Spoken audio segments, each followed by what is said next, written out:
You know the feeling, the jaw you've been clenching, the shallow breath that weighs heavy in your chest, the pit in your stomach, the hesitation of your voice, the quieting of your laugh, the suppression of your anger, the dismissal of your needs, the way you edit, critique, and apologize for your body and your personality. That's a polite body. And most of us have been living in one for so long that we've forgotten what it feels like to live in our authenticity, to step into our power, to have the audacity to be fully embodied in our physical, emotional, energetic, and soulful selves. Well, my friend, I don't know about you, but with this administration and all of their predatory and extractive bullshit, I am done being polite. Hi, I'm Crystal McLean, somatic practitioner, nervous system educator, and your guide to stress management, resilience building, and radical self-reclamation through something I call creative self-care. If you'd like to support this work and want to go deeper, come find us in the uprising over at Patreon. To learn more, visit crystalmcleancreative.com. All right, before we dive in, I want to ask a question.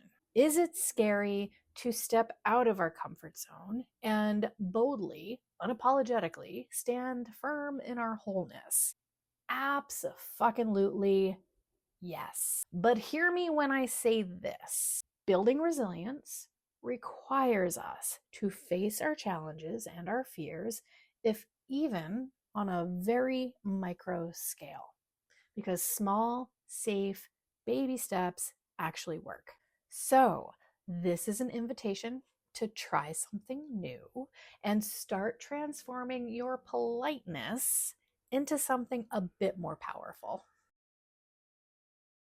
All right, so let's start by talking about how we got here. We didn't just get to this distracted, disoriented, dissociated place by accident. We have been systemically trained for generations. As children, we were taught to sit still, to be nice, don't make a scene, lower your voice, don't be rude, stop crying, calm down, stop fussing, stop being so goddamn sensitive. We got praised for being pretty, for being good, for being quiet, for being perfect. And here's the glossy package we wrap this bullshit in. We were taught to call this manners, maturity, self-control. And we were rewarded for it. Gold stars for those of us who could keep quiet and keep it together. Applause for those pushing through without question or complaint.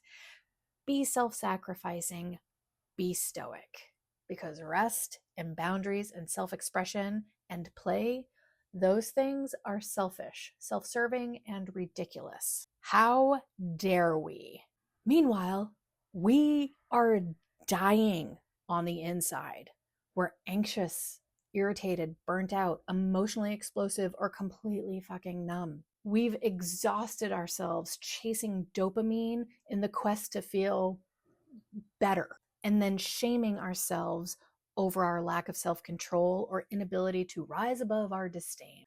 My friend, please listen closely. We have been taught to be so accommodating and compliant that we not only abandon our own well-being, but we mistrust our intrinsic healing cues. And here's something else I need you to know. This isn't just psychological. It's physical. It is biological. It reprograms your nervous system in a way that keeps it so depleted that nervous system is unable to effectively manage the rest of the systems in your body.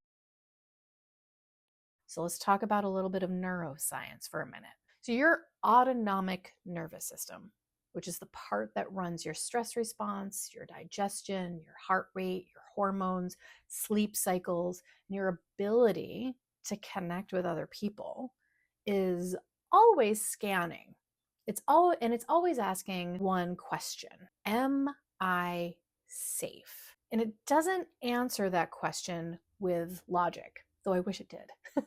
It answers it with experience, with what it's learned over time to expect. And when we spend years, sometimes decades, being told that our feelings are wrong, that our needs are too much, that our bodies need to be managed and controlled and made smaller, our nervous system encodes that, not as a memory, but as a default setting. This is what's called autonomic imprinting. The nervous system doesn't necessarily remember the events that taught it to brace. It just braces. It doesn't necessarily remember being told to be quiet. It just goes quiet, shutting down sensation, numbing out, disconnecting from the body's signals as a form of protection.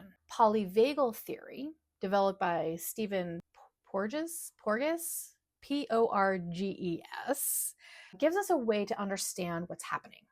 So our nervous system has three basic states: connection and safety, which is where we feel calm and curious and creative and open. Then we've got fight or flight, where we mobilize to face the escape of threat. And then finally, we've got shutdown, where we collapse, numb out, freeze, and dissociate, because whatever feels threatening feels like too much. And so we're literally shutting down for our own safety. Anyway, a chronically polite body lives somewhere between fight and flight and shutdown. It's always managing, always performing, never quite landing in safety. And here's the part that really matters. The nervous system doesn't change when it understands something. It changes when it feels something different, when it gets new information through the body, not the brain, which means thinking your way out of your chronic stress doesn't work. Willpowering your way doesn't work. Being more disciplined, more grateful, more positive doesn't fucking work. But what does work is giving your nervous system a new experience, a felt sense of something different. And because the antidote isn't more discipline or more willpower or trying harder or reading more books or buying more supplements or gadgets, it means that the antidote is creativity. Stay with me, hear me out. So creativity isn't just arts and crafts, and it's not something reserved for people with talent or spare time. It's actually a way of moving through the world. It's a way of looking and feeling and responding that keeps you in relationship with yourself, with your sensations, your emotions, your instincts, and your intrinsic knowing. And so creative expression isn't about making something beautiful. It's about giving what lives inside of you somewhere to go through movement, breath, sound, story, mark making, dancing really badly in your kitchen. All of it is creativity, and all of it is your nervous system finding a way to process, express, and release what it's been holding on to for sometimes decades. And so this is what I mean by creative self-care. It's not manicures and face masks, not that there's anything wrong with those things, but it's a living, breathing practice of staying in honest relationship with your own body and your experience, and finding creative, meaning curiosity driven, pathways through the hard stuff in life instead of just avoiding it. And here's where the science backs this up. When you engage in creative expression, any of it, all of it, you are activating multiple sensory pathways simultaneously. Sensation, fine motor movement, proprioception, focus, attention, imagination. You're pulling yourself out of the threat loop and into the present moment. You're pulling yourself out of rumination and into the right now. And that's not woo. Not that there's anything wrong with the woo stuff. In fact, it's not woo stuff. It's spiritual stuff. It's delicious. It's delightful. I love it. But it's not that. It's neuroscience. Anyway, creative expression engages the very same sensory pathways that regulate stress and process trauma. And it gives stored energy a voice and somewhere to go. And it interrupts the nervous system's threat loop by giving it something else to track, like texture, color, rhythm, sound, the feeling of a pencil on paper, the sensation of your body as it moves, the conditioning of your vagus nerve as you hum. And it does something else that's a little bit harder to name, but just as important, if not more. It restores agency. When you make something or deliberately do something, even something small, even something nobody else will ever see, you are choosing. You are deciding. You are the architect of that moment. And for a nervous system that may have spent years in survival mode, being told how to feel and how to behave and how much space to take up, that experience of agency is medicine. And this is something your ancient ancestors instinctively knew.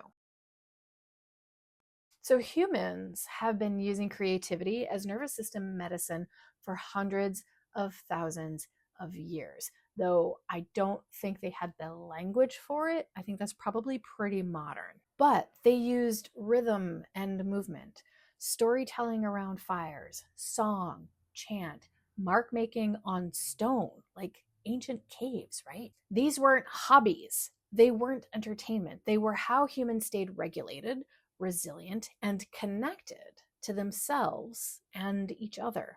But somewhere along the way, we got civilized out of it.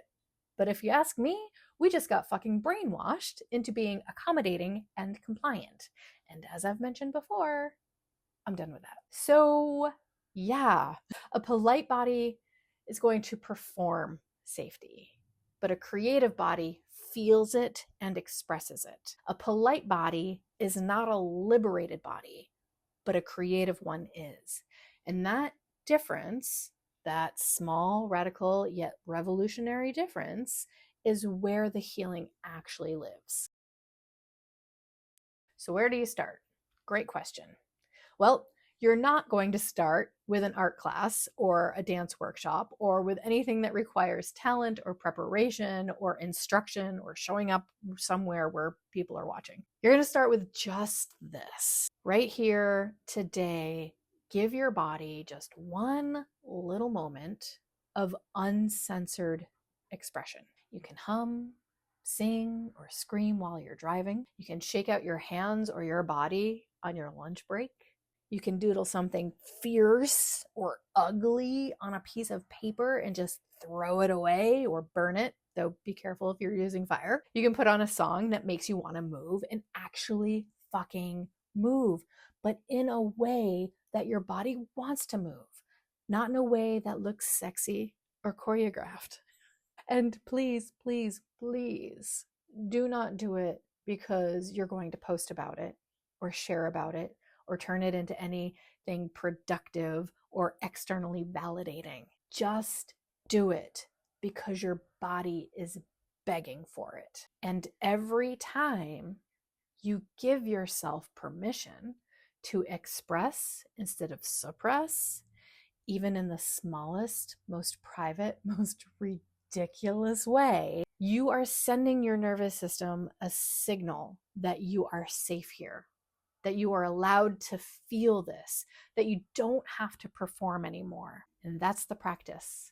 That's where it starts.